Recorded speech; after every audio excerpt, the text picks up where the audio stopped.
5년마다 실시하는 인구주택 총조사가 지난달 15일부터 시작해 오늘 18일까지 진행됩니다.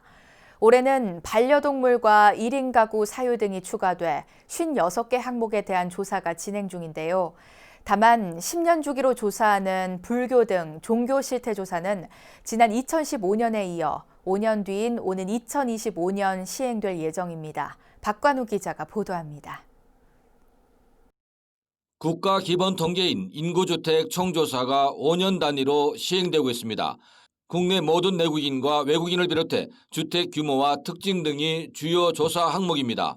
특히 올해는 반려동물과 1인 가구 사유 등 새로운 정책 수요와 사회 변화 사항을 반영했습니다. 다만 종교 실태는 10년 주기로 조사하며 오는 2025년 사상 5번째 조사가 진행될 예정입니다. 인구주택 총조사는 우리나라 모든 국민가 주택을 대상으로 구조, 분포 및 특성을 파악하는 조사입니다. 그 특성 중에 종교도 조사하고 있는데요. 종교는 1985년 처음 포함되어 불교, 기독교, 천주교, 유교 등으로 구분해서 조사하며 10년 주기로 조사하고 있습니다. 올해 2020년 인구주택 총조사에서는 조사하지 않지만 2025년에는 5번째로 조사할 예정입니다. 올해 조사는 코로나19 상황을 감안해 대면과 비대면 조사가 병행됩니다. 먼저 인터넷과 모바일, 전화 등 비대면 조사에 이어 대면 조사가 18일까지 시행되고 있습니다. 인구주택 총조사 사이트에 접속해 인터넷 조사 참여 페이지에서 조사 안내문에 있는 참여번호 9자리를 입력합니다.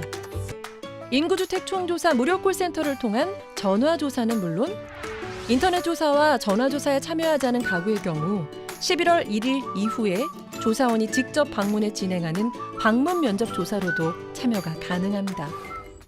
특히 방문 조사엔 코로나19 방역 수칙을 적용하고 방문 조사 기간에도 비대면으로 인터넷과 전화 조사도 가능하도록 조치했습니다.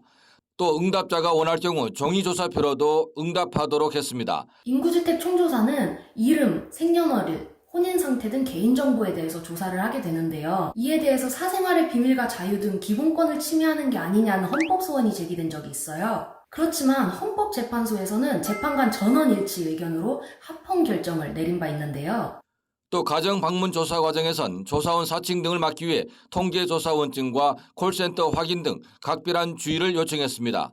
아울러 인구주택 총조사를 방해하거나 불응할 경우 과태료 부과 등의 처벌 규정이 있다며 원활한 진행을 당부했습니다. 조사에 불응하면 어떻게 되나요?